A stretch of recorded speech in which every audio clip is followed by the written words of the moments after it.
Hello everyone, আশা করি প্রত্যেকে ভালো আছো। তো ফুড এসআই পরীক্ষা চলে এসছে আর কয়েকদিনের মধ্যেই তোমরা পরীক্ষায় বসছো। প্রত্যেকে প্রিপারেশন খুব হাই নিশ্চয়ই। শেষ মুহূর্তে জিকে টপিকগুলো আরেকবার আমরা একটু দেখে নেব যে কোন কোন টপিকটা আমরা একটু বিশেষ ফোকাস করে দেখে যাব। তো দেখো, আমরা অলরেডি যে টপিকগুলো ক্লাসে আমাদের আলোচনা করা হয়ে গেছে সেগুলো হচ্ছে এই 10টা টপিক, যেখানে আমরা country capital currency, dance of India, festival and fair, first Indian woman, different field, important institution, invention and inventor, member country of different organization, headquarter of world famous organization, pen name of Bengali writer এবং books and authors. এই 10টা topic আমরা ক্লাসে আলোচনা করেছি। যারা already অ্যাপে যারা ক্লাস করেছো তারা নিশ্চয়ই জানো যে এই টপিকগুলো আমাদের আলোচনা হয়ে গেছে, তাই না? সেখান থেকে প্রশ্ন উত্তরও আমরা আলোচনা করে ফেলেছি। এর সঙ্গে যেটা লাস্ট ফেজে কয়েকটা টপিক একটু দেখে যাবে তোমরা, তার মধ্যে রয়েছে স্লোগান বা historical statement, national park, biosphere reserve, India's biggest longest largest, sports award, nickname of famous person, city town river, আর হচ্ছে ইন্ডিয়াস ইম্পর্টেন্ট অ্যাওয়ার্ড। এই যে 8টা টপিক, এই 8টা টপিকও আমরা পরীক্ষার আগে জাস্ট এক ঝলক একটু উল্টে পাল্টে দেখে যাব, যদি আমাকে এখান থেকে পরীক্ষায় প্রশ্ন দেয় আমি যাতে আনসার করে আসতে পারি। তাহলে শুরু করছি আজকে টোটালি 8টা টপিক নিয়ে আলোচনা। খুব বেশি ডেপথে আমরা আলোচনা করব না, যতটুকু আমার ফুড এসআই ওরিয়েন্টেড লাগবে ঠিক ততটুকু আমরা সংক্ষিপ্ত আকারে দেখে যাব। চলো তাহলে শুরু করা যাক। তো প্রথম যে টপিকটা নিয়ে আমরা আলোচনা করব সেটা হচ্ছে হিস্টোরিক্যাল স্টেটমেন্ট বা স্লোগান, ঐতিহাসিক উক্তি। বিখ্যাত ব্যক্তিত্বদের বিখ্যাত উক্তি, সেটা বিভিন্ন সময় হয়েছে। তো যে সমস্ত উক্তিগুলো দিয়ে পরীক্ষায় প্রশ্ন আসে সেই সমস্ত স্টেটমেন্টগুলোই আমরা এখানে একটু দেখে নেব। যেমন ধরো আমাকে যদি বলে যে ইনকলাব জিন্দাবাদ, এই স্টেটমেন্টটা কার ছিল, বা পরীক্ষার প্রশ্ন এলো যে ইনকলাব জিন্দাবাদ the statement quoted by whom, 4টে নাম তোমাকে দিয়ে দেবে, সেখান থেকে তোমাকে আনসার করতে হবে ভগৎ সিং। আবার একটু খেয়াল রাখবে এই পয়েন্টটা থেকেই কিন্তু অন্য ধরনের একটু প্রশ্ন হতে পারে। যেমন ধরো আমাকে বললো যে ইনকলাব জিন্দাবাদ এটা লিখেছিলেন যিনি, এটা লিখেছিলেন যিনি তার নাম কি, এটা কয়েন করেছিলেন যিনি তার নাম কি। তাহলে লিখেছিলেন যিনি তার নাম হচ্ছে মোহাম্মদ ইকবাল, এটা খেয়াল রাখবে। আর কয়েন করেছিলেন যিনি তার নাম হচ্ছে কি না, হসরত মোহানি। তাহলে ভগৎ সিং কি করেছিল, ভগৎ সিং এটা পপুলার করেছিল, এই স্টেটমেন্টটা পপুলার করেছিল কে না, ভগৎ সিং। তাই খেয়াল রাখতে হবে পরীক্ষার প্রশ্ন যদি আমাকে দেয় যে ইনকলাব জিন্দাবাদ স্টেটমেন্টটা পপুলারাইজড বাই, তখন আনসার হচ্ছে ভগৎ সিং। এনারই আরেকটা বিখ্যাত স্টেটমেন্ট হচ্ছে bomb and pistol do not make a revolution, the sword of the revolution is sharpen on the whetting stone of the idea. এটা দিয়েও বিসিএস এ অনেকবার প্রশ্ন এসছে, খুব ইম্পর্টেন্ট একটা স্টেটমেন্ট, এটাও ভগৎ সিং এর বক্তব্য ছিল। নেক্সট চলে আসো জয় হিন্দ, কার না সুভাষচন্দ্র বসু, এটা আমরা প্রত্যেকে জানি। কিন্তু এনাকে দিয়ে যে স্টেটমেন্টটায় ম্যাক্সিমাম প্রশ্ন হয় সেটা হচ্ছে কি না, give me blood and I shall give you freedom, তোমরা আমাকে রক্ত দাও আমি তোমাদের স্বাধীনতা দেব। স্টেটমেন্টটা কার ছিল, তখন আনসার হচ্ছে কি না, নেতাজি সুভাষচন্দ্র বসু। আর ঠিক এই রকমই আরেকটা স্টেটমেন্ট যদি আমাকে বলতো give us good mother's and I shall give you a good nation, যদি আমাকে বলতো এই স্টেটমেন্টটা কার, তখন আমার আনসারটা কিন্তু হয়ে যেত নেপোলিয়ন। ওকে, খেয়াল রাখবে একই ধরনের স্টেটমেন্ট, নেতাজি সুভাষচন্দ্র বসু কি বলেছেন না, give me blood and I shall give you freedom. আর এটাই যদি আমাকে ঘুরিয়ে বলতো give us good mothers and I shall give you a good nation, তখন আমার আনসারটা হয়ে যেত নেপোলিয়ন। নেক্সট মহাত্মা গান্ধী, এনাকে দিয়ে ফেমাস স্টেটমেন্ট কি আছে না, ডু অর ডাই, আমরা প্রত্যেকে জানি, করো ইয়া মরো। নেক্সট ওয়ান, এরপর যদি বলে an eye for an eye only ends up making the whole world blind, very very important statement, কার না গান্ধীজি। মানে চোখের বদলে চোখ যদি অভিপ্রায় হয় তাহলে একটা সময় আসবে যখন সারা পৃথিবী অন্ধ হয়ে যাবে। স্টেটমেন্টটা কার ছিল না, মহাত্মা গান্ধী। নামটা খেয়াল রাখবে, পরীক্ষায় কিন্তু এসছে। নেক্সট পরেরটা দেখো, পরের তিনটেই দেখো একই টাইপের জিনিস। যদি আমাকে বলে জয় জওয়ান জয় কিষান, স্টেটমেন্টটা কার, লাল বাহাদুর শাস্ত্রী। আমায় যদি বলে জয় জওয়ান জয় কিষান জয় বিজ্ঞান, স্টেটমেন্টটা কার, অটল বিহারী বাজপেয়ী। আমাকে যদি বলে জয় জওয়ান জয় কিষান জয় বিজ্ঞান জয় অনুসন্ধান, স্টেটমেন্টটা কার? তখন আনসার হচ্ছে নরেন্দ্র মোদী। জাস্ট একটু একটু করে চেঞ্জ আছে, জাস্ট চেঞ্জেসগুলো খেয়াল রাখবে। শুধুমাত্র জয় জওয়ান জয় কিষান এটা দিয়ে বহুবার পরীক্ষায় এসছে। লাল বাহাদুর শাস্ত্রী, এটাই যদি জিজ্ঞেস করে যে জয় জওয়ান জয় কিষান জয় বিজ্ঞান, স্টেটমেন্টটা কার ছিল? তখন আনসার হচ্ছে অটল বিহারী বাজপেয়ী। এটাই যদি বলে জয় জওয়ান জয় কিষান জয় বিজ্ঞান জয় অনুসন্ধান, স্টেটমেন্টটা কার ছিল? তখন আনসার হচ্ছে নরেন্দ্র মোদী। নরেন্দ্র মোদীর আরেকটা স্টেটমেন্ট খুব বিখ্যাত, যেটা 2014 সালে লোকসভা ইলেকশনের সময় ইনি স্টেটমেন্টটা করেছিলেন, এভরি ভোটার ইজ ভারত ভাগ্য বিধাতা। এভরি ভোটার ইজ ভারত ভাগ্য বিধাতা, স্টেটমেন্টটা কার যদি বলে? এটা হচ্ছে Narendra Modi. It's a political statement তুমি বলতে পারো।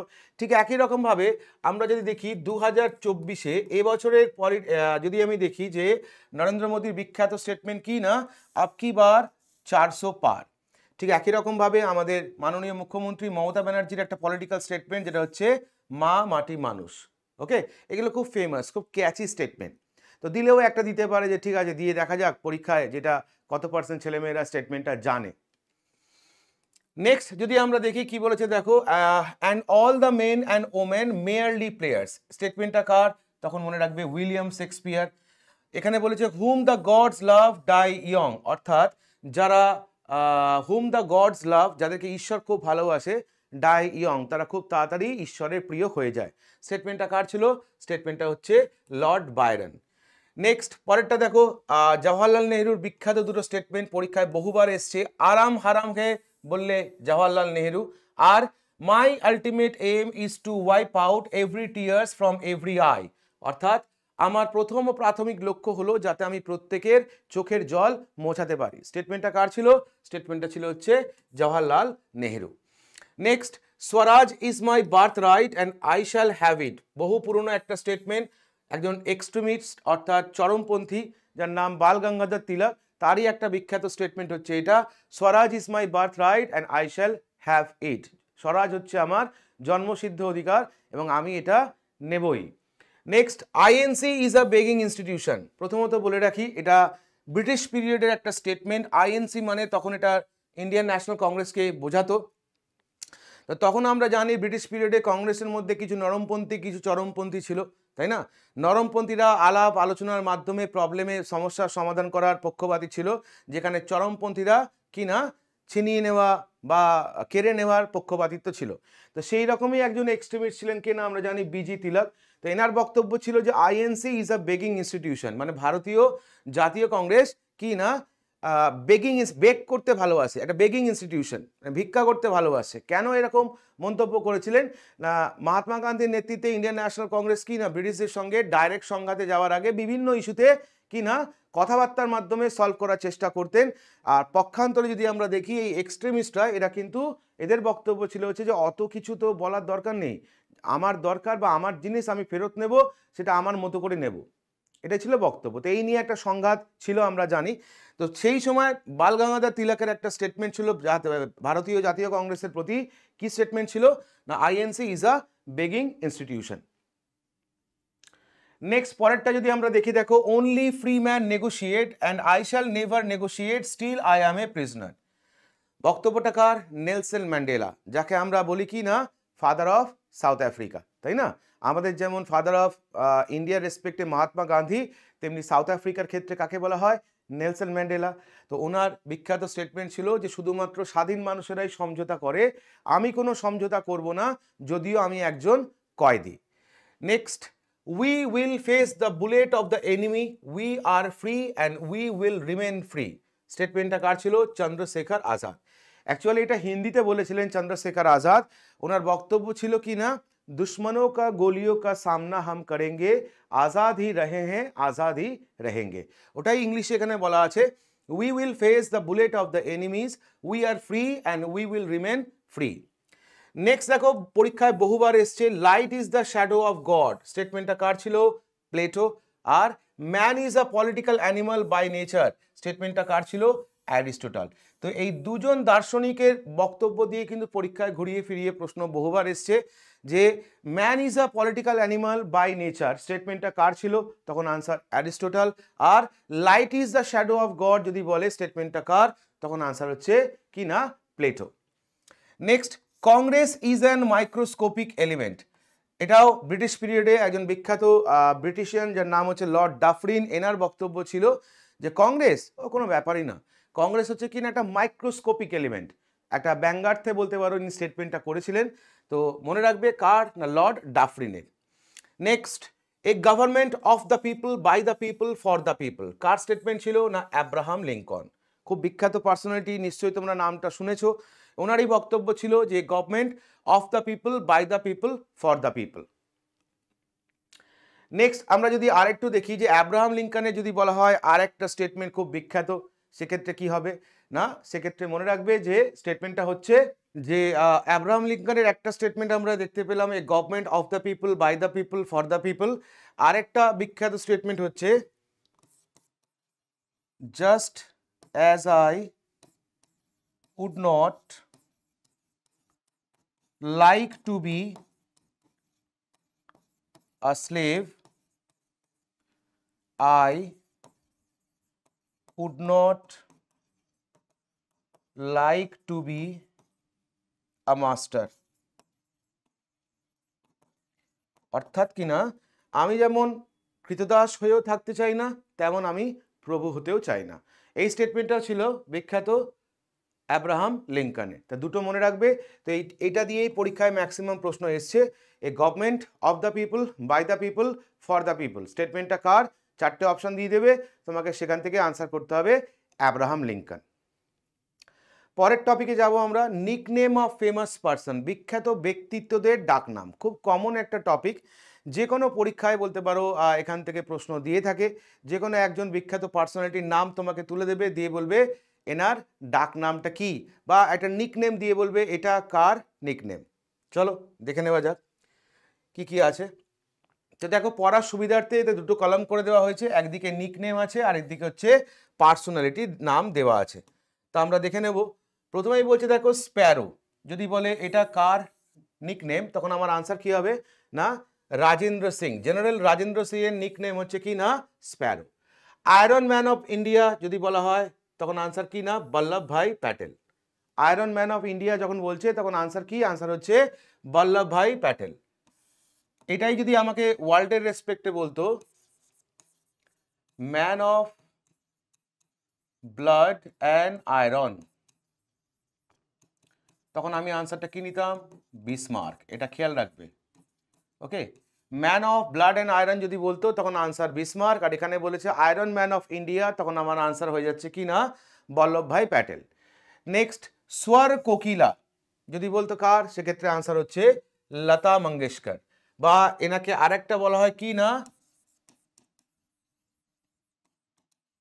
নাইটেঙ্গেল অফ ইন্ডিয়া, এটাও হচ্ছে লতা মঙ্গেশকর। আবার মনে রাখবে এই নাইটেঙ্গেল অফ ইন্ডিয়া আরেকজনেরও টাইটেল ছিল সরোজিনী নাইডু, এনারও বলতে পারো একটা টাইটেল হচ্ছে কি না নাইটেঙ্গেল অফ ইন্ডিয়া, বা নিকনেম হচ্ছে কি না নাইটেঙ্গেল অফ ইন্ডিয়া। নেক্সট চলে আসো তাও, এটা কার না চৌধুরী চরণ সিং, সরি চৌধুরী দেবীলাল। নেক্সট দেখো মাস্টার ব্লাস্টার, অনেক সময় যে জায়গাটায় ভুল হয়ে যায়, আমরা সচিন তেন্ডুলকরকে কথা পৃষ্ঠে বলি হয়তো লিটল মাস্টার, কিন্তু মনে রাখবে লিটল মাস্টার হচ্ছে সুনীল গাভাস্করের ডাকনাম, মাস্টার ব্লাস্টার হচ্ছে তেন্ডুলকরের ডাকনাম। তেন্ডুলকরের আরেকটা নিকনেম আছে, সেটা হচ্ছে মনে রাখবে তেন্ডেলা, তেন্ডেলা এটাও তেন্ডুলকরের ডাকনাম। এই নামে একমাত্র ডাকতো সেটা হচ্ছে বিনোদ কাম্বলি, এটা নিজে জেনে রাখো, পরীক্ষায় দেবে না। তেন্ডেলা এটা ডাকনাম, এটা দিয়ে পরীক্ষায় প্রশ্ন করতে পারে কার ডাকনাম, সেক্ষেত্রে তেন্ডুলকর। আর এই নামটা দিয়েছিল যে সে হচ্ছে বিনোদ কাম্বলি, ক্রিকেটার বিনোদ কাম্বলি। তাহলে মাস্টার ব্লাস্টার কি পেলাম Sachin Tendulkar. Next, tiger of Mysore যদি বলে কার ডাকনাম, তখন আনসার টিপু সুলতান। তোতা হে হিন্দ যদি বলা হয় সেক্ষেত্রে আমির খুসরু। উড়ান পরি সেক্ষেত্রে হচ্ছে PT Usha.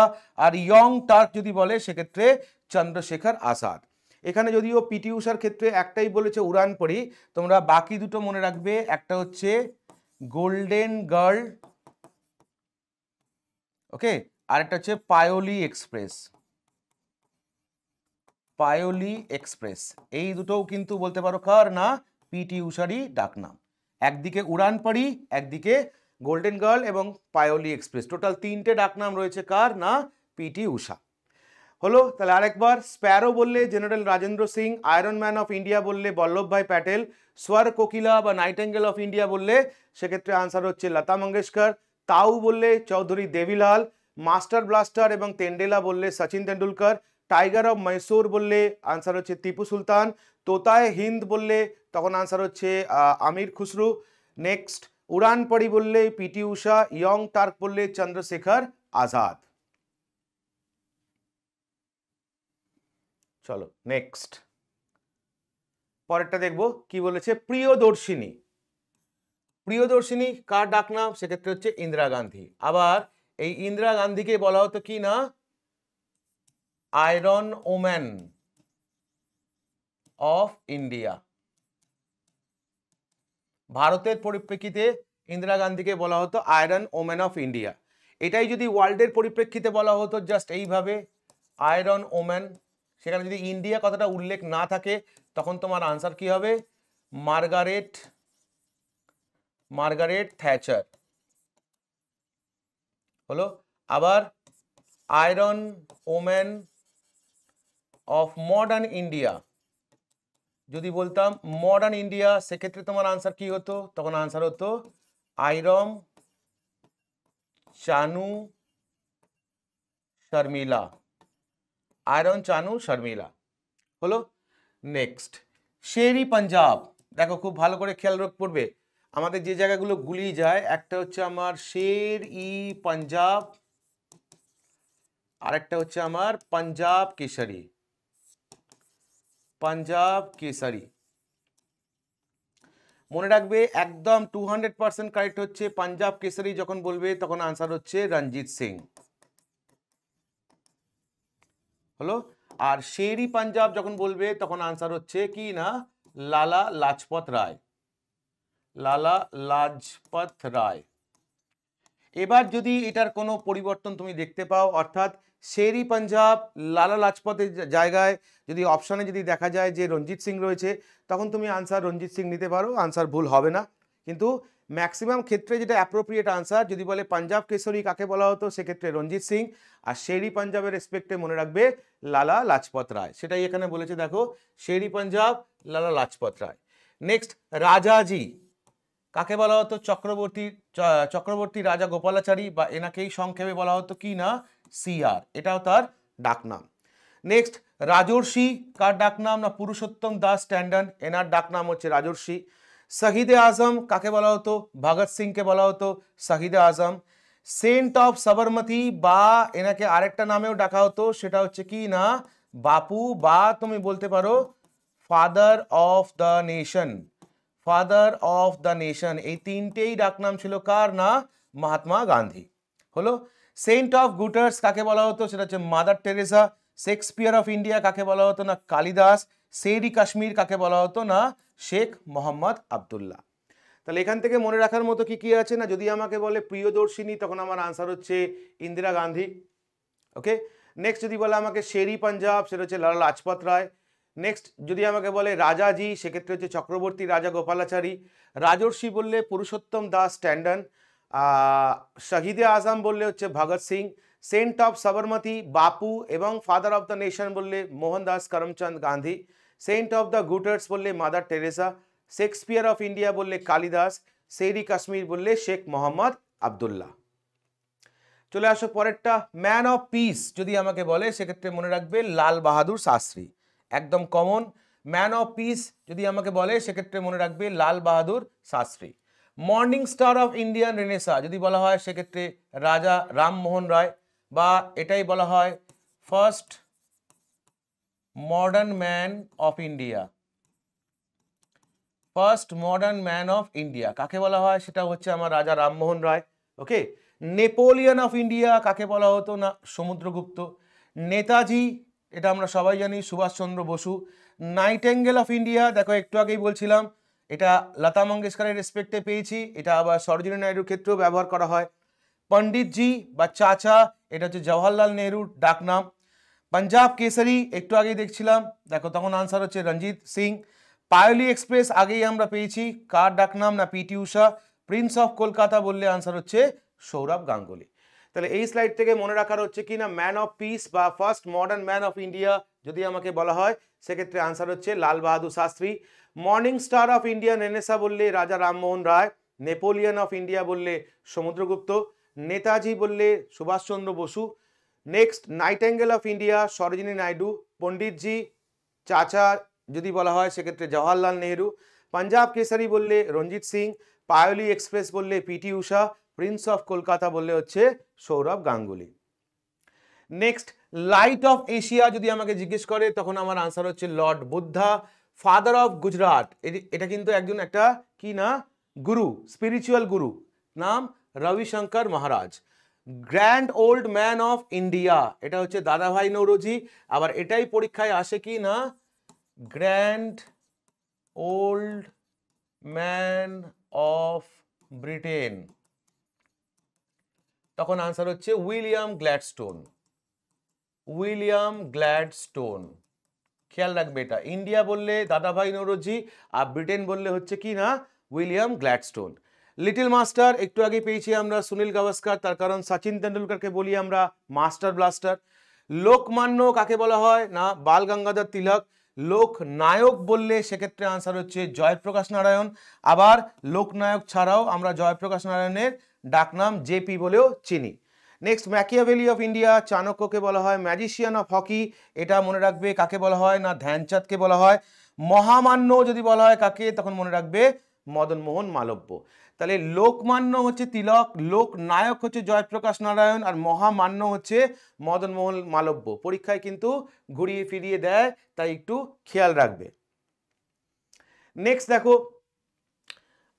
Dinabandhu CF Andrews, Deshbandhu Chittaranjan Das, দেশরত্ন Rajendra Prasad. আচ্ছা দেশবন্ধুটা রিপিট আছে, এটা লাগবে না। দেশবন্ধু এটা রিপিট আছে, এটা লাগবে না, আগেই আমরা পেয়ে গেছি। দেশপ্রিয় যতীন্দ্রমোহন সেনগুপ্ত, দেশপ্রাণ বীরেন্দ্রনাথ শাসমল। ভালো করে খেয়াল করো, দীনবন্ধু যদি বলা হয় অনেকবার পরীক্ষায় পেয়েছো তোমরা CF অ্যান্ড্রিউস। দেশবন্ধু চিত্তরঞ্জন দাস। দেশরত্ন এটা নিকনেম হচ্ছে কার, সেক্ষেত্রে হচ্ছে ডক্টর রাজেন্দ্র প্রসাদ। দেশপ্রিয় বা দেশপ্রিয় এটা নিকনেম হচ্ছে যতীন্দ্রমোহন সেনগুপ্ত। দেশপ্রাণ এটা হচ্ছে Birendranath Sasmal. Grandfather of Indian film বললে তখন আনসার হচ্ছে ধুন্দিরাজ গোবিন্দ ফালকে। আর এটাই যদি বলতাম আমরা ফাদার অফ ইন্ডিয়ান ফিল্ম তখন আমরা আনসারটা কি নিতাম বলো, দাদা সাহেব ফালকে। দাদা সাহেব ফালকে, ওকে। গ্র্যান্ডফাদার বললে তখন আনসার হচ্ছে ধুন্দিরাজ গোবিন্দ ফালকে। আর যদি ফাদার অফ ইন্ডিয়ান ফিল্ম বলে সেক্ষেত্রে হচ্ছে দাদা সাহেব ফালকে। প্রসঙ্গক্রমে মনে রাখতে হবে first lady of Indian cinema. First lady of Indian cinema কাকে বলা হতো না, যিনি প্রথম দাদা সাহেব ফালকে পুরস্কার পেয়েছিলেন। Okay, first lady of Indian cinema কাকে বলা হতো, যিনি প্রথম দাদা সাহেব ফালকে পুরস্কার পেয়েছিলেন। এটা তোমাদের জন্য হোমওয়ার্ক থাকবে, এটা তোমাদের জন্য হোমওয়ার্ক থাকবে। কাকে বলা হতো, যিনি কিনা 1969-এ প্রথম দাদা সাহেব ফালকে পুরস্কার পান। পারবে তো, চলো বলেই দিই, দেবিকা রানী। নামটা নিশ্চয়ই মনে আছে, দেবিকা রানী। দেবিকা রানী এনাকেই বলা হতো কি না first lady of Indian cinema. নামটা খেয়াল রাখবে, Devika Rani. Next grandfather of Indian film তো হয়ে গেল। নেক্সট চলে আসো বাবুজি। বাবুজি হচ্ছে বাবু জগজীবন রাম। আচ্ছা এখানে একটু খেয়াল রাখবে, যে জায়গাটায় গুলিয়ে যায়, যদি আমাকে বলা হতো বাপু তখন আমার আনসার কি হতো, গান্ধীজি হলো। কিন্তু আমাকে এখানে বলা হচ্ছে কি না বাবুজি, তো এক্ষেত্রে আবার অনেক সময় গুলিয়ে যায়, আমরা বাপুর সঙ্গে আবার জি বসিয়ে ফেলি, বাপুজি ভাবি। ওকে, বাপুজি বলে কোনো বস্তু পৃথিবীতে নেই। গান্ধীজির ডাকনাম ছিল বাপু, এটা খেয়াল রাখবে। আর যদি আমাকে বলে বাবুজি কার ডাকনাম অর্থাৎ এটা, সেক্ষেত্রে আমার আনসার হচ্ছে বাবু জগজীবন রাম, এনার ডাকনাম হচ্ছে কি না বাবুজি। বা জগজীবন রামের পরিচয়টা কি ছিল, ইনি ছিলেন কি না মীরা কুমার, মীরা কুমারের বাবা। ফাদার অফ মীরা কুমার বলা হয় বাবু জগজীবন রামকে। মীরা কুমার কে ছিল, first woman speaker of Lok Sabha আমরা জানি নামটা মীরা কুমারের। চলে আসো নেক্সট। বাদশাহ খান বা ফ্রন্টিয়ার গান্ধী কাকে বলা হতো না খান আব্দুল গাফার খানকে বলা হতো কি না বাদশাহ খান বা ফ্রন্টিয়ার গান্ধী। হয়ে গেল, তাহলে দুটো টপিক আমাদের কমপ্লিট। নেক্সট যে টপিকটা নিয়ে আমরা আলোচনা করব এখানে সেটা কি বলা আছে, famous national park of India, ভারতবর্ষের বিখ্যাত ন্যাশনাল পার্ক। তো ন্যাশনাল পার্ক বলতে গেলে প্রথমেই যে জায়গাটা বলতে হবে আমাদের যে ন্যাশনাল পার্কটা কি। না, পরীক্ষায় আমাকে জিজ্ঞেস করবে না যে হোয়াট ইজ ন্যাশনাল পার্ক, এটা আমার নিজে জানার জন্যে যেহেতু টপিকটা আমি স্টার্ট করছি। তাহলে ন্যাশনাল পার্ক আমি কাকে বলবো না, এমন একটা এরিয়াকে আমি বলবো যেটা পুরোটাই বায়োডাইভার্সিটিতে পরিপূর্ণ এবং পুরোটাই প্রোটেক্টেড এরিয়া, যেখানে কোনো মতে রেসিডেন্সিয়াল ডেভেলপমেন্ট করা যায় না, কোনো ইন্ডাস্ট্রি, কোনো পোচিং, কোনো ডিফরেস্টেশন, কোনো হান্টিং, কোনো ফরেস্ট্রি, কোনো কাল্টিভেশন বা যে এই ধরনের এমন কোনো অ্যাক্টিভিটি করা যাবে না যেটা কিনা সেই অঞ্চলের ফ্লোরা এবং ফোনাকে ড্যামেজ করে। সেই পার্টিকুলার জায়গাটাকে আমি কি বলবো না ন্যাশনাল পার্ক। ওকে, এবার এই ন্যাশনাল পার্ক বা ভারতের এটা তো একটা সংরক্ষিত অঞ্চল। তা আমাকে যদি বলে ভারত সরকার কোন আইনের মাধ্যমে এই national park, sanctuary, biodiversity, biosphere reserve, Ramsar site এগুলোকে যে সংরক্ষণ করছে কোন আইনের মাধ্যমে, তখন মনে রাখবে ওয়াইল্ড লাইফ প্রোটেকশন অ্যাক্ট 1972 এর আন্ডারে এগুলোকে সংরক্ষণ করা হয়। ওকে, তাহলে আমাকে পরীক্ষায় প্রশ্ন আসে যে কোন আইনের মাধ্যমে, তখন প্রথম আমি যেটা মনে রাখবো না ওয়াইল্ড লাইফ প্রোটেকশন অ্যাক্ট 1972 এই আইনের মাধ্যমে ভারতবর্ষে এই টোটাল প্রোটেক্টেড এরিয়াগুলোকে কি করা হয় না সংরক্ষণ করা হয়। তো আমরা এখানে খুব সংক্ষিপ্তভাবে ন্যাশনাল পার্কটা পড়বো। ন্যাশনাল পার্ক পড়তে গেলে পয়েন্ট টু পয়েন্ট মনে রাখবে এই মুহূর্তে ভারতবর্ষের টোটাল ন্যাশনাল পার্ক কটা না 106। 104 ছিল, দুটো নতুন অ্যাড হয়েছে, কোন দুটো না রায়মোনা আর দেহিং পাটকাই। এই দুটোই ন্যাশনাল পার্ক কোথায় আছে, তখন আমার আনসার হচ্ছে এই দুটোই রয়েছে আসামে। টোটাল ফিগারটা এখন কটা 106। যদি আমাকে বলে ভারতবর্ষের কোন রাজ্যে সব থেকে বেশি ন্যাশনাল পার্ক আমরা দেখতে পাই, আমাদের আনসার হবে মধ্যপ্রদেশ। কটা দেখতে পাই 9টা। রাজ্য হিসেবে যদি আমাকে বলে দ্বিতীয় সব থেকে বেশি ন্যাশনাল পার্ক আমরা কোথায় দেখতে পাই, আসামে। কটা 7টা। ওকে, ইউনিয়ন টেরিটরি হিসেবে যদি আমাকে বলে হাইয়েস্ট কোথায়, তখন আনসার হচ্ছে আন্দামান 9টা। ভারতের সব থেকে বড় ন্যাশনাল পার্কটার নাম কি, হেমিস ন্যাশনাল পার্ক। এটা তখন বলা হতো জম্মু কাশ্মীর, এখন যদি বলা হয় কোথায় আছে না এখন হচ্ছে লাদাখ, এটা খেয়াল রাখতে হবে। সব থেকে ছোট ন্যাশনাল পার্কটার নাম কি, south button island national park. কোথায় আছে এটা, আন্দামান অ্যান্ড নিকোবর। তাহলে আমরা পেয়ে গেলাম যে ভারতের সব থেকে বড় কোনটাকে বললে বলবো হেমিস, ছোট কোনটাকে বললে বলবো সাউথ বাটন। সব থেকে বেশি ন্যাশনাল পার্ক রয়েছে ভারতবর্ষের কোন রাজ্যে, মধ্যপ্রদেশ। কটা আছে না 9টা। আর টোটাল এই মুহূর্তে কতগুলো ন্যাশনাল পার্ক আছে ইন্ডিয়াতে, 106টা। কিন্তু স্যার প্রথম ন্যাশনাল পার্কটার নাম কি ছিল, প্রথম ন্যাশনাল পার্কটার নাম ছিল কি না জিম করবেট। ভালো করে খেয়াল করবে, প্রথম ন্যাশনাল পার্কটার নাম ছিল জিম করবেট, যেটা প্রতিষ্ঠা হয় কত সালে 1936-এ। কোথায় প্রতিষ্ঠা হয়, উত্তরাখণ্ডে এটা প্রতিষ্ঠা হয়। ওকে, কিন্তু 1936-এ যখন এটা প্রতিষ্ঠা হয় তখন তো আর জিম করবেট নামকরণ ছিল না, তখন এটার নাম কি ছিল, তখন এটার নাম ছিল হ্যালে ন্যাশনাল পার্ক। মনে রাখবে হ্যালে ন্যাশনাল পার্ক, তার কারণ এই পার্কটা প্রতিষ্ঠা করেছিলেন যিনি, তার নাম হচ্ছে স্যার ম্যালকম হ্যালে। তাহলে স্যার জিম করবেট এই নামটা কবে থেকে হলো, তখন মনে রাখবে 1956 সালে গভর্নমেন্ট অফ ইন্ডিয়ার ইনিশিয়েটিভ নিয়ে এই ন্যাশনাল পার্কটার নাম জিম করবেটের নামে ট্রান্সফার করে। কিন্তু এখনো তুমি যদি দেখো তাহলে এই জিম করবেট নামটা চেঞ্জ করার প্রস্তাব কিন্তু এখনো উঠেছে। এখন আবার এই জিম করবেট ন্যাশনাল পার্কটার নতুন নাম যেটা হতে চলেছে নাম কি, রামগঙ্গা। খেয়াল রাখবে রামগঙ্গা ন্যাশনাল পার্ক। তাহলে কি বললাম, ভারতের প্রথম ন্যাশনাল পার্কটার নাম কি, জিম করবেট। কোথায় আছে এটা, উত্তরাখণ্ড। কত সালের প্রতিষ্ঠা, 1936। 1936-এ যখন এই ন্যাশনাল পার্কটা প্রতিষ্ঠা হয় তখন এটার নাম কি ছিল না হ্যালে ন্যাশনাল পার্ক। তার কারণ এটা প্রতিষ্ঠাতা যিনি ছিলেন তার নাম হচ্ছে স্যার ম্যালকম হ্যালে। পরবর্তীকালে 1956 সালে গভর্নমেন্ট অফ ইন্ডিয়া বলতে পারো এই নামটা চেঞ্জ করে কি রাখে না জিম করবেট ন্যাশনাল পার্ক। যদিও এখন বর্তমানে যদি আমরা দেখি নামটা চেঞ্জ হওয়ার জন্য প্রস্তাব উঠেছে যে জিম করবেট নাম রাখা যাবে না, নতুন নাম হিসেবে প্রস্তাবিত নামটা কি, রামগঙ্গা ন্যাশনাল পার্ক। খেয়াল রাখতে হবে এটা। হলো।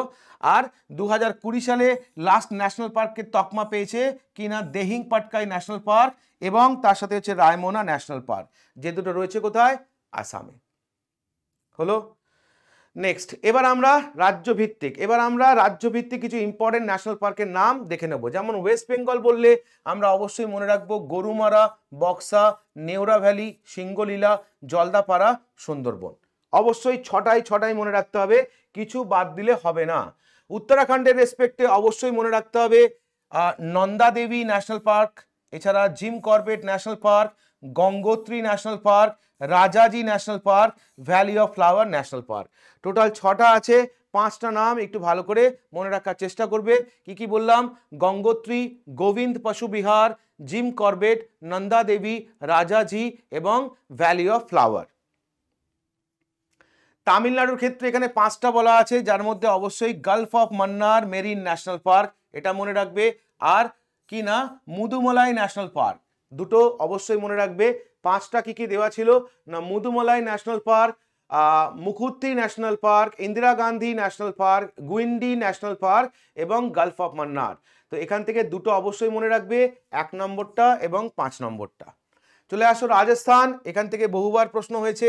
যেমন ধরো আমাকে বলেছে কেওলাদেও ন্যাশনাল পার্কটা কোথায় আছে, ইম্পর্টেন্ট। ডেজার্ট ন্যাশনাল পার্কটা কোথায় আছে, important. Next one Sariska national পার্কটা কোথায় আছে, রণথম্বোর ন্যাশনাল পার্কটা কোথায় আছে। টোটাল 6টা বলা আছে, 4টে তো খুব ভালোভাবে দেখে যাবে।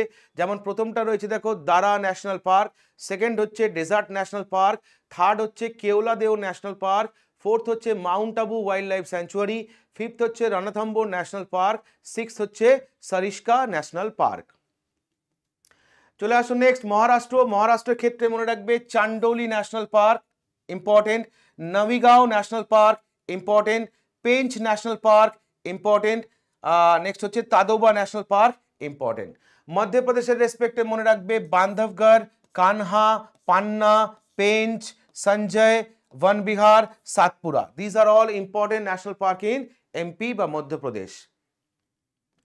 নেক্সট যদি আমরা দেখি কেরালার ক্ষেত্রে অবশ্যই মনে রাখবে পেরিয়ার ন্যাশনাল পার্ক আর Silent Valley national park. Total 5টা রয়েছে, ইম্পর্টেন্ট 5টা, যার মধ্যে দুটো খুব গুরুত্বপূর্ণ, পরীক্ষায় আসে। তো 5টার মধ্যে কি আছে, Eravikulam national park, Anamudi Shola national park,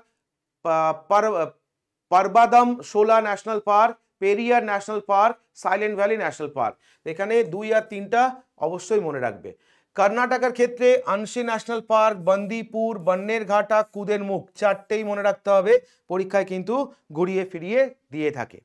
ওকে, নেক্সট যদি আমরা দেখি ঝাড়খণ্ডের ক্ষেত্রে দুটোই common, Betla national park, Hazaribagh national park.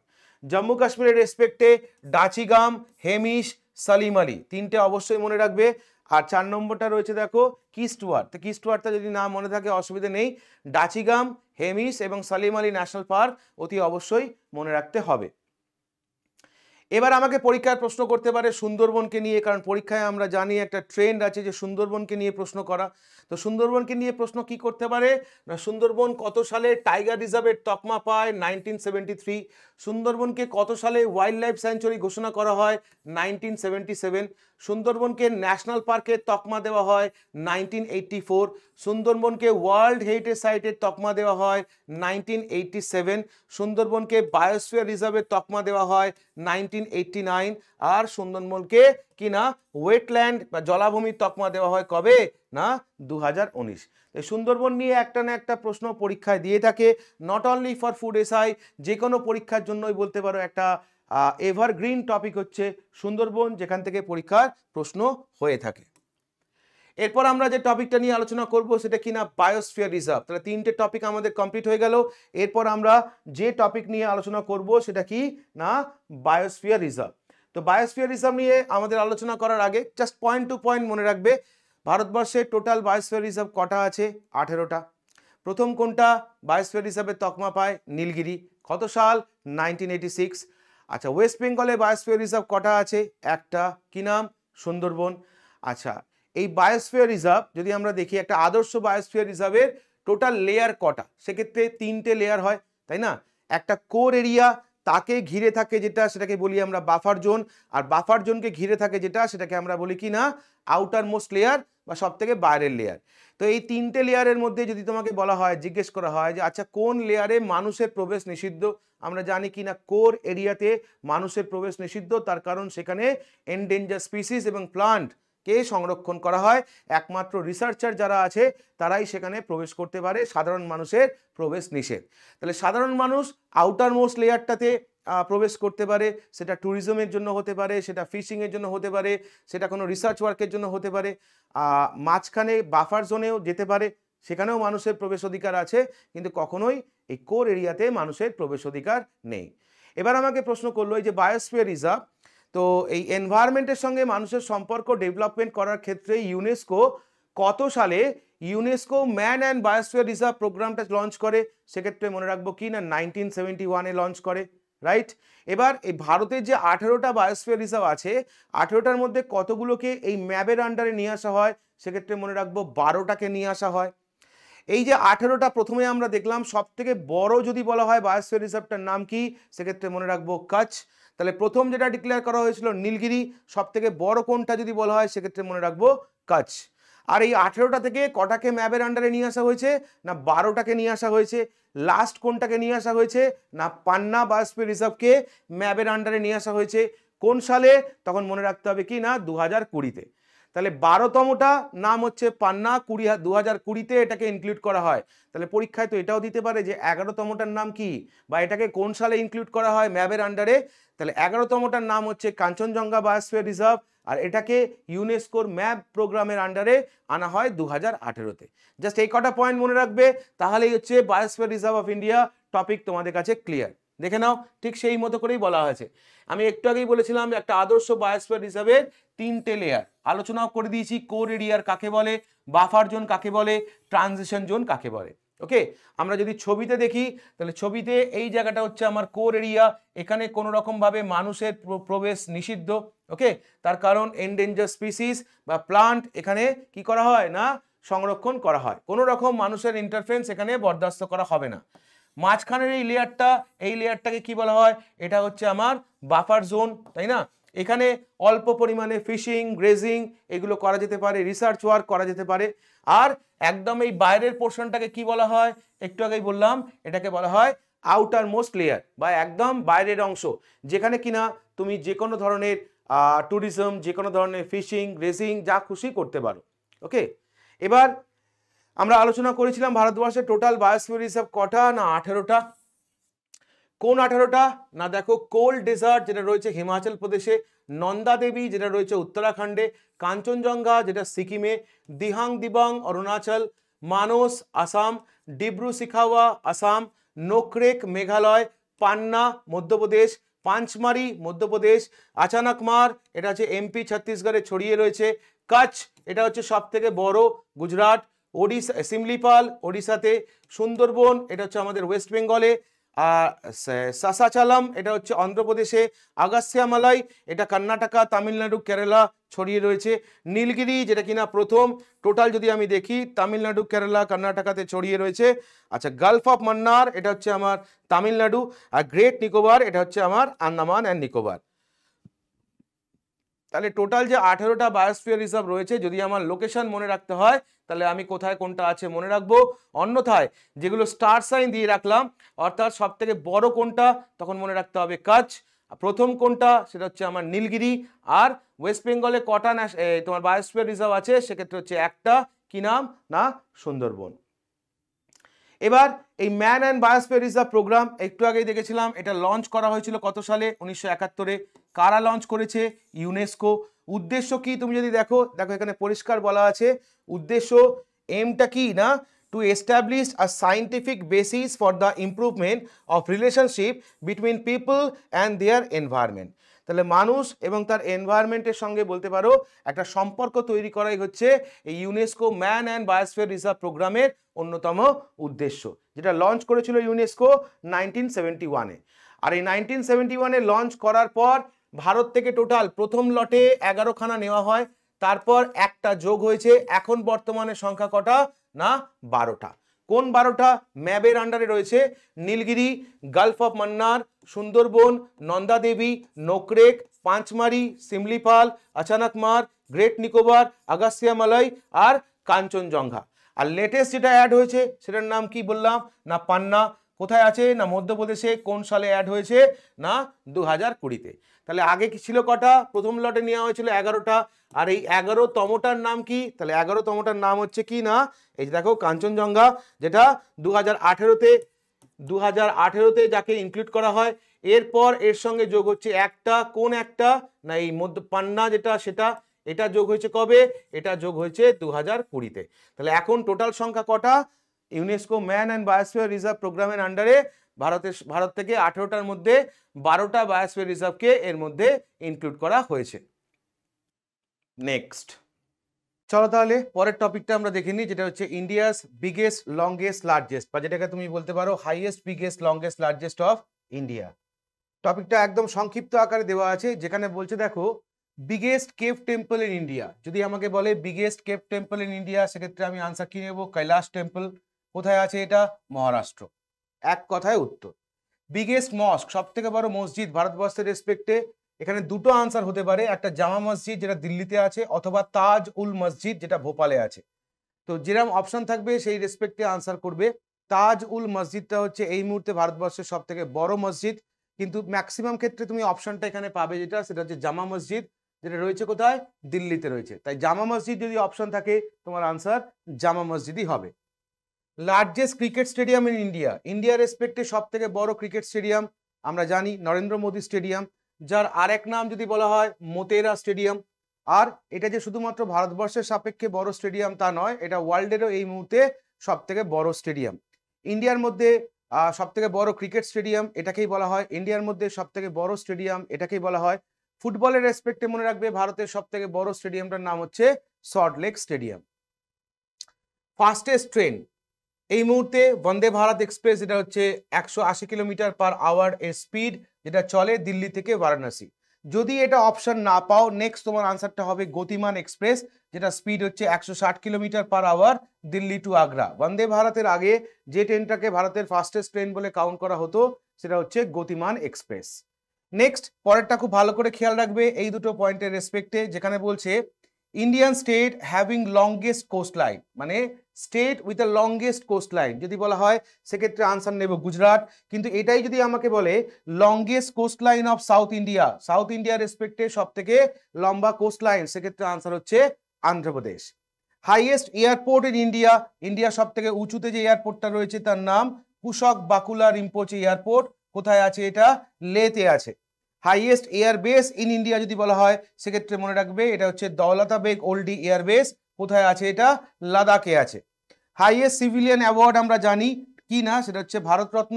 Second highest বললে পদ্মবিভূষণ, থার্ড হাইয়েস্ট বললে পদ্মভূষণ, আর ফোর্থ হাইয়েস্টের ক্ষেত্রে হচ্ছে পদ্মশ্রী। এয়ারপোর্টের রেসপেক্টে আর এয়ারবেসের রেসপেক্টে যদি তোমাকে জিজ্ঞেস করা হয় যে আচ্ছা বলো তো এয়ারপোর্টটা যে ইউজ করা হয় কাদের জন্য আর এয়ারবেসটা বেসিক্যালি কাদের জন্য, তখন মনে রাখবে এয়ার বেস যেটা সেটা হচ্ছে মিলিটারি পারপাস, আর এয়ারপোর্ট যেটা সেটা হচ্ছে পাবলিক পারপাস ইউজ করা হয়। নেক্সট যদি আমাকে বলে লার্জেস্ট ডোম, ডোম মানে হচ্ছে গুম্বজ, ইন্ডিয়ার রেসপেক্টে সব থেকে বড় গুম্বজ যেটাকে বলি আমরা গোল গুম্বজ। কোথায় আছে এটা? বিজাপুর। বিজাপুর মানে স্টেট বললে কর্ণাটকা। সব থেকে উঁচু পৃথিবীর মধ্যে যদি বলা হয় ব্যাটল ফিল্ড কোনটা, হাইয়েস্ট ব্যাটল ফিল্ড বললে সিয়াচেন গ্লেসিয়ার।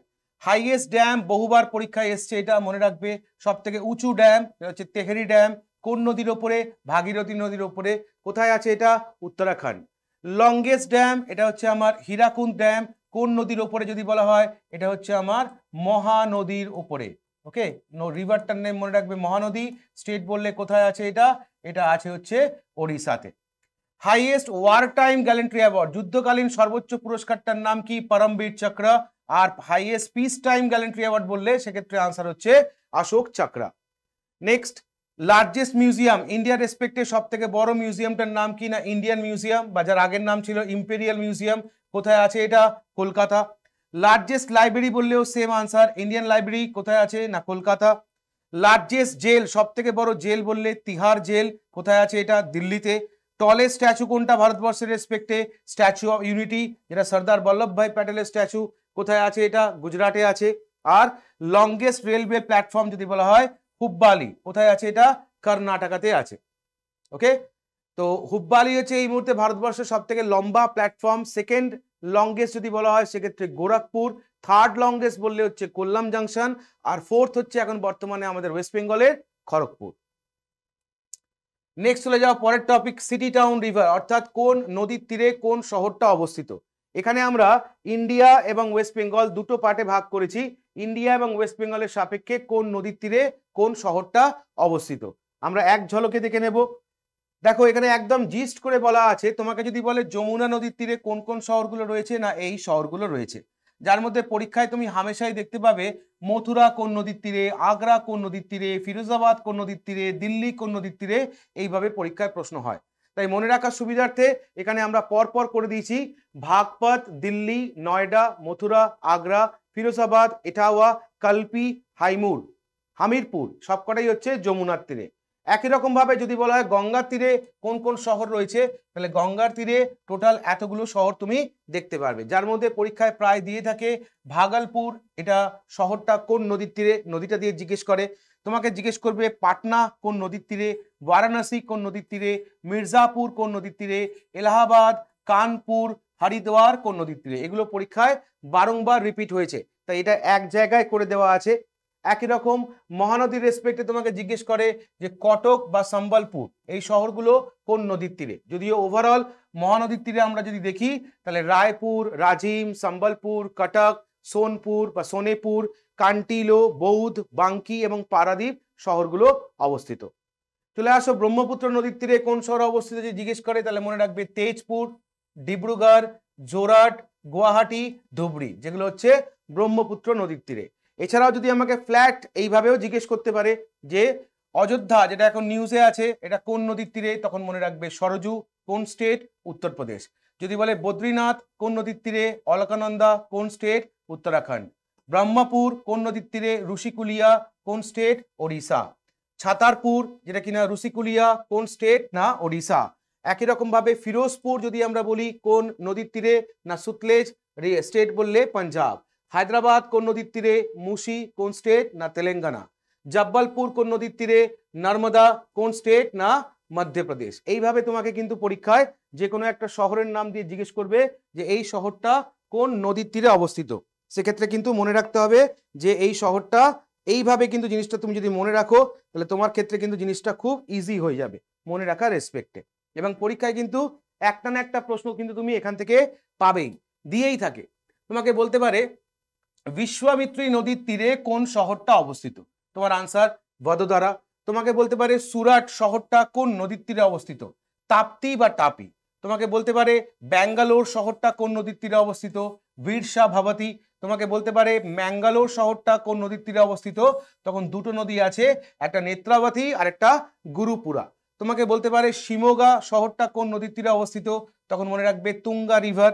তোমাকে বলতে পারে ভদ্রাবতী শহরটা কোন নদীর তীরে অবস্থিত, তখন আনসার ভদ্রা।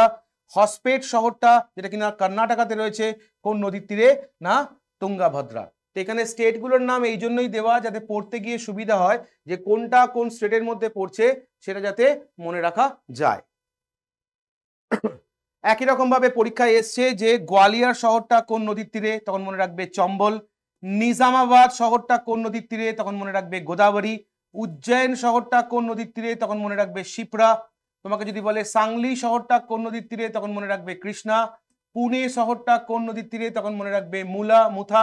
তোমাকে বলতে পারে মালিগাঁও শহরটা কোন নদীর তীরে, তোমার আনসার হচ্ছে গিরনা। ঠিক একই রকম ভাবে মনে রাখবে মাদুরাই শহরটা কোন নদীর তীরে, বৈগেই।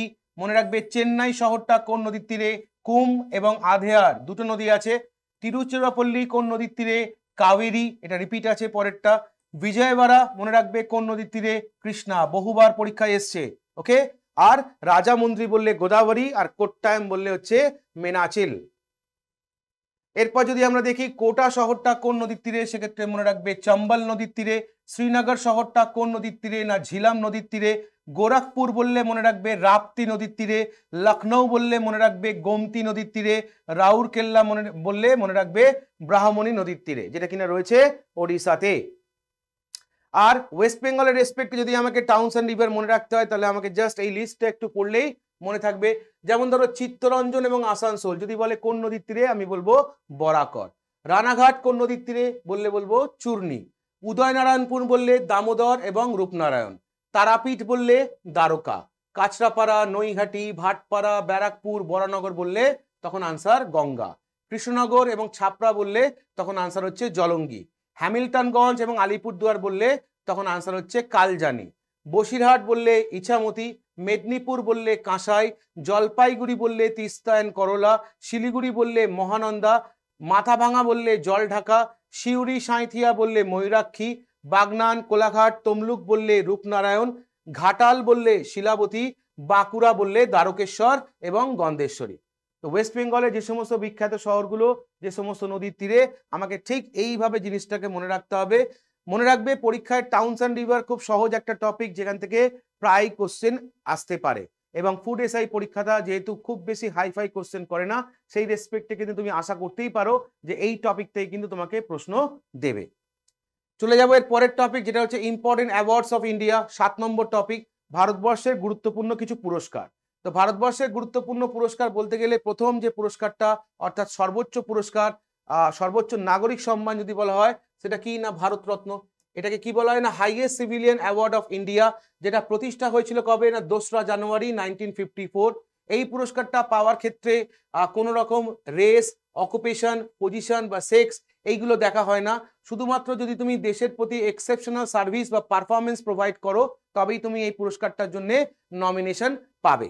প্রথম ভারতরত্ন 1954-এ দেওয়া হয়। প্রথম 3 জনকে দেওয়া হয়, চক্রবর্তী রাজা গোপালাচারী, সর্বপল্লী রাধাকৃষ্ণন এবং সিভি রমন।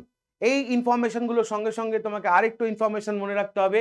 যদি তোমাকে জিজ্ঞেস করে যে প্রথম মরণোত্তর প্রথম ভারতীয় প্রধানমন্ত্রী হিসেবে এই পুরস্কারটা যিনি পেয়েছিলেন তার নাম কি, তাহলে মনে রাখবে মরণোত্তর প্রাইম মিনিস্টার এই পুরস্কার পেয়েছেন, তার নাম হচ্ছে লাল বাহাদুর শাস্ত্রী। সালটা ছিল 1966। প্রথম ভারতীয় সিঙ্গার হিসেবে এই পুরস্কারটা যাকে দেওয়া হয়েছে তার নাম হচ্ছে MS সুব্বালক্ষ্মী। কত সাল? 1998। তোমাকে বলতে পারে প্রথম ন্যাচারালাইজ ইন্ডিয়ান সিটিজেন হিসেবে এই পুরস্কারটা যিনি পেয়েছেন তার নাম কি, তার নাম হচ্ছে মাদার টেরেসা। সালটা খেয়াল রাখবে 1980। আমাকে বলতে পারে যে প্রথম 2 জন অভারতীয় হিসেবে এই পুরস্কারটা যারা পেয়েছিলেন, তার মধ্যে একজন হচ্ছে খান আব্দুল গাফর খান আর সেকেন্ড হচ্ছে নেলসন ম্যান্ডেলা।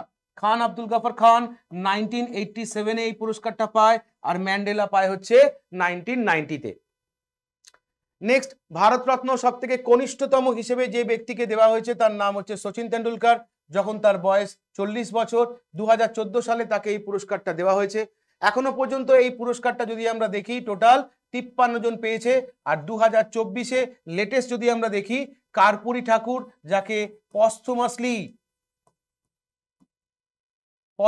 মানে হচ্ছে মরণোত্তর পুরস্কার দেওয়া হয়। এছাড়া লাল কৃষ্ণ আডবাণী, চৌধুরী চরণ সিং, PV নরসিম্হা রাও এবং MS স্বামীনাথন, যাকে কিনা যাদের কিনা এই ভারতরত্ন পুরস্কারে সম্মানিত করা হয়। তাহলে এখনো পর্যন্ত যদি তোমাকে বলা হয় এই পুরস্কারটা কতজনকে দেওয়া হয়েছে, টোটাল 53 জনকে এই পুরস্কারটা দেওয়া হয়েছে। ভারতরত্নের পরে যে পুরস্কারটা নিয়ে আমরা আলোচনা করব সেটা হচ্ছে মিলিটারি অ্যাওয়ার্ড। একদম সিম্পল ওয়েতে মনে রাখবে, মিলিটারি অ্যাওয়ার্ডটা 2 রকম দেওয়া হয়, একটা হচ্ছে ওয়ার টাইম মানে শান্তিকালীন, আর একটা হচ্ছে পিস টাইম। তাহলে যুদ্ধের সময় সর্বোচ্চ সাহসিকতার জন্য যে পুরস্কারটা দেওয়া হয় তার মধ্যে প্রথমটা হচ্ছে পরমবীর চক্র, নেক্সট হচ্ছে মহাবীর চক্র, আর থার্ড হাইয়েস্ট যেটাকে বলি আমরা বীর চক্র। একই রকম piece time highest gallantry award বললে সেক্ষেত্রে মনে রাখবে অশোক চক্র, কীর্তি চক্র আর শৌর্য চক্র। যে জায়গাটায় কনফিউশন ক্রিয়েট হতে পারে যে আমরা তো বুঝলাম যে যুদ্ধের সময় সর্বোচ্চ সাহসিকতা দেখালে তাকে আমরা এই পরমবীর চক্র, মহাবীর চক্র আর বীর চক্র দিতে পারি বা দিয়ে থাকি, কিন্তু যখন পিস টাইম শান্তি যখন অবস্থিত সেই অবস্থায় তাহলে কি করে এই ধরনের পুরস্কার দেওয়া হয়। তো এখানে মনে রাখবে এটা তুমি ডাইরেক্টলি বুঝতে পারছো যে এটা একটা যুদ্ধ চলছে, কোনো দুটো দেশের মধ্যে হয়তো যুদ্ধ চলছে, সেই যুদ্ধের পরিপ্রেক্ষিতে সর্বোচ্চ সাহসিকতা দেখালে এই 3টে পুরস্কার পাওয়া যায়। কিন্তু যুদ্ধ ছাড়াও এমন অনেক সময় দেশের মধ্যে আমরা দেখতে পাই, ধরো কোথাও সুনামি হয়েছে বা কোথাও কোনো টেরোরিস্ট অ্যাটাক হয়েছে, তো সেই সময় সাধারণ পাবলিক মানে ইন্ডিয়ান আর্ম ফোর্সের সঙ্গে সাধারণ পাবলিকও কি করে না দেশের কাজে দশের কাজে ঝাঁপিয়ে পড়ে। তো তারা যখন সেই সাহসিকতাটা দেখায় তাদেরকেও বলতে পারো পুরস্কৃত করা হয়, যে পুরস্কারটার নাম হচ্ছে পিস টাইম। মানে এই পুরস্কারটার ক্ষেত্রে ইন্ডিয়ান আর্ম ফোর্স এর লোকজনেরাই পায়, কারণ যুদ্ধে তো সাধারণ মানুষ যায় না। ইন্ডিয়ান আর্ম ফোর্স মানে ইন্ডিয়ান আর্মি, নেভি, এয়ারফোর্স, এই তিনটে ক্যাটাগরির লোকজন পায়। আর পিস টাইমের রেসপেক্টে কিন্তু আর্ম ফোর্সের সঙ্গে সঙ্গে ইন্ডিয়ান পুলিশ বা সাধারণ পাবলিকও কিন্তু এই পুরস্কারটা পেতে পারে। ফর এক্সাম্পল, তোমরা এই যে অশোক চক্র প্রথম মহিলা হিসেবে যাকে দেওয়া হয়, নামটা নিশ্চয়ই মনে আছে, নামটা ছিল নীরজা বাহানত। নীরজা বাহানত নামটা মনে আছে নিশ্চয়ই। একটা প্লেন হাইজ্যাক করেছিল টেররিস্টরা, তো সেখানকার প্যাসেঞ্জারদের বাঁচাবার জন্য নিজের প্রাণ বলিদান করেছিলেন যিনি, তার নাম হচ্ছে নীরজা বাহানত। তো তার এই অসীম সাহসিকতার জন্য তাকে কি না অশোক চক্র সম্মানে সম্মানিত করা হয়। তিনি কোনো সশস্ত্র ভারতীয় কর্মী ছিলেন না, তিনি ছিলেন একজন বিমান সেবিকা। তো এখান থেকেই প্রমাণিত যে এই পুরস্কারটা দেওয়ার ক্ষেত্রে কিন্তু সাধারণ মানুষরাও এই পুরস্কারটা পেতে পারে। পরের পুরস্কার তোমাকে জিজ্ঞেস করবে এইভাবে যে মেডিসিনের, বা তোমাকে জিজ্ঞেস করলো যে ধন্বন্তরী পুরস্কারটা কোন ক্ষেত্রে দেওয়া হয়, এক কথায় মনে রাখবে এটা মেডিসিনে দেওয়া হয়। মেডিসিনে আরেকটা বিখ্যাত পুরস্কার যেটা দেওয়া হয় সেটার নাম কি, সেটার নাম হচ্ছে BC রয় অ্যাওয়ার্ড। দুটো পুরস্কার আছে মেডিসিনে। তো মেডিসিনের রেসপেক্টে দেখো পুরস্কারটা, এই ধন্বন্তরী পুরস্কারটা প্রতিষ্ঠার সালটা খেয়াল রাখবে 1971, আর BC রয় অ্যাওয়ার্ডটা প্রতিষ্ঠা হয় কবে, 1962। ডক্টর বিধানচন্দ্র রায়কে স্মরণ করে এই পুরস্কারটা দেওয়া হয়। ওকে, আগে এটা 6টা ক্যাটাগরিতে দেওয়া হতো, এখন শুধুমাত্র এমিনেন্ট মেডিকেল পার্সন ক্যাটাগরিতেই পুরস্কারটা দেওয়া হয়। BC রয় অ্যাওয়ার্ডের পর চলে আসো আমাদের ব্যাস সম্মান। এটা কি ধরনের পুরস্কার, এটা একটা লিটারেচার অ্যাওয়ার্ড। পুরস্কারটা প্রতিষ্ঠা 1991-এ। পুরস্কারটা দিয়ে থাকে কারা, কে বিড়লা ফাউন্ডেশনের তরফ থেকে পুরস্কারটা দেওয়া হয়। কারা এই পুরস্কারটা পেতে পারে বা এলিজিবিলিটি কি আছে না, the Literary work must be in Hindi language and have been published in the past 10 years। অর্থাৎ সেই লেখাটা অবশ্যই হিন্দি ল্যাঙ্গুয়েজে হতে হবে এবং লেখাটা লাস্ট 10 বছরের মধ্যে পাবলিশড হতে হবে। প্রথম এই পুরস্কারটা দেওয়া হয় 1991-এ, তাকে দেওয়া হয় ডক্টর রামবিলাস শর্মা। তো প্রথমটা আমরা মনে রাখবো, আর চলে যাব একদম লাস্টে 2 বছর। 2022-এ এই পুরস্কারটা দেওয়া হয় জ্ঞান চতুর্বেদীকে তার হিন্দি নভেল পাগলখানার জন্যে। আর 2023-এ এই পুরস্কারটা দেওয়া হয় পুষ্পা ভারতীকে তার লেখাটার নাম ইয়াদে ইয়াদে और यादे। তো আমাকে কারেন্ট অ্যাফেয়ার্সের অ্যাঙ্গেলে তোমাকে জিজ্ঞেস করতে পারে যে 2023-এ ব্যাস সম্মান কে পেয়েছে, সেক্ষেত্রে নামটা মনে রাখবে পুষ্পা ভারতী। ব্যাস সম্মানের পরে একই রকম আরেকটা পুরস্কার, সেটা হচ্ছে সরস্বতী সম্মান। এটাও যদি দেখি আমরা প্রতিষ্ঠা হচ্ছে 1991। এই পুরস্কারটাও দেয় হচ্ছে কে বিড়লা ফাউন্ডেশন। এই পুরস্কারটা দেওয়া হয় ভারতবর্ষে according to constitution of India, কনস্টিটিউশনের 8 শিডিউলে যে কটা ভাষা আছে, অর্থাৎ এই 22টা ল্যাঙ্গুয়েজের উপরেই বলতে পারো পুরস্কারটা পাওয়া যেতে পারে। প্রথম এই পুরস্কারটা পেয়েছিলেন কে না, হরিবংশ রায় বচ্চন। কত সাল, 1991। পরিচয় নিশ্চয়ই নতুন করে বলতে হবে না, হরিবংশ রায় বচ্চন হচ্ছে অমিতাভ বচ্চনের বাবা। তার 4 খণ্ড বিশিষ্ট আত্মজীবনীর জন্য তাকে এই পুরস্কারে সম্মানিত করা হয়। প্রথম বাঙালি হিসেবে এই পুরস্কারটা পেয়েছিলেন শঙ্খ ঘোষ 1998-এ তার পোয়েট্রি কালেকশন অর্থাৎ কবিতা গুচ্ছের জন্য, যেটার নাম ছিল গন্ধর্ব কবিতা গুচ্ছ। নেক্সট চলে আসো একদম লাস্ট 2022-এ এই পুরস্কারটা কে পায়, শিবশঙ্করী। তার লেখাটার নাম কি ছিল, সূর্য বংশম। এছাড়া 2021-এ এই পুরস্কারটা দেওয়া হয়েছিল রামদরস মিশ্রাকে, যার লেখাটার নাম ছিল मैं तो यहाँ हूं। তাহলে ব্যাস সম্মান, সরস্বতী সম্মানের পরে নেক্সট যে পুরস্কারটা নিয়ে আমরা আলোচনা করব সেটা হচ্ছে জ্ঞানপীঠ অ্যাওয়ার্ড, যে পুরস্কারটাকে হাইয়েস্ট লিটারেরি অ্যাওয়ার্ড বলে কাউন্ট করা হয় ইন্ডিয়াতে, সর্বোচ্চ পুরস্কার। পুরস্কারটা প্রতিষ্ঠা 1961-এ। এই পুরস্কারটা দেয় কারা, ভারতীয় জ্ঞানপীঠ অর্গানাইজেশন পুরস্কারটা দিয়ে থাকে। কেন দেয় না, for outstanding contribution towards literature. লিটারেচারে আউটস্ট্যান্ডিং কন্ট্রিবিউশনের জন্য পুরস্কারটা দেওয়া হয়। দেখো পুরস্কারটা প্রতিষ্ঠা 1961-এ, কিন্তু পুরস্কারটা প্রথম দেওয়া হচ্ছে 1965-এ। পুরস্কারটা প্রথম যিনি পান তার নাম কি না, জি শঙ্কর কুরুপ, মালায়ালাম ভাষার একজন রাইটার। তার কবিতা গুচ্ছের নামটা ছিল ওডা কুশল, যে লেখাটার জন্য ইনি 1965-এ কি পুরস্কার পান না, জ্ঞানপীঠ পুরস্কার পান। ওকে, নেক্সট মনে রাখতে হবে প্রথম মহিলা হিসেবে জ্ঞানপীঠ পুরস্কার যিনি পান তার নাম কি, আশাপূর্ণা দেবী। আর তার লেখাটার নাম কি ছিল, প্রথম প্রতিশ্রুতি। আশাপূর্ণা দেবী পুরস্কারটা পান হচ্ছে 1976-এ। তার নভেলটা ছিল প্রথম প্রতিশ্রুতি, যেটা পাবলিশড হয়েছিল 1965-এ। সেই নভেলকে কেন্দ্র করেই আশাপূর্ণা দেবী প্রথম মহিলা হিসেবে এই পুরস্কারটা পান। লেটেস্ট তুমি যদি দেখো 2023-এ 58তম জ্ঞানপীঠ পুরস্কার দুজনকে দেওয়া হয়েছে, জগৎগুরু রামভদ্র আচার্য এবং একজন উর্দু পোয়েট যার নাম হচ্ছে গুলজার, যাদেরকে এই পুরস্কারে সম্মানিত করা হয়েছে। কোন পুরস্কার? জ্ঞানপীঠ অ্যাওয়ার্ড, যেটাকে ভারতবর্ষের সর্বোচ্চ লিটারারি অ্যাওয়ার্ড হিসেবে কাউন্ট করা হয়।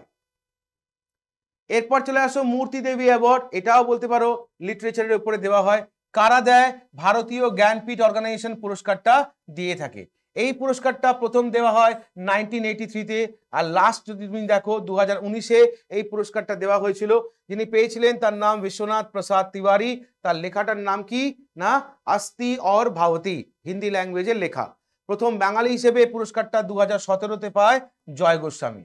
এই পুরস্কারটা পাওয়ার ক্ষেত্রে একটাই ক্রাইটেরিয়া, কি ক্রাইটেরিয়া না এই পুরস্কারটা মরণোত্তর দেওয়া হয় না।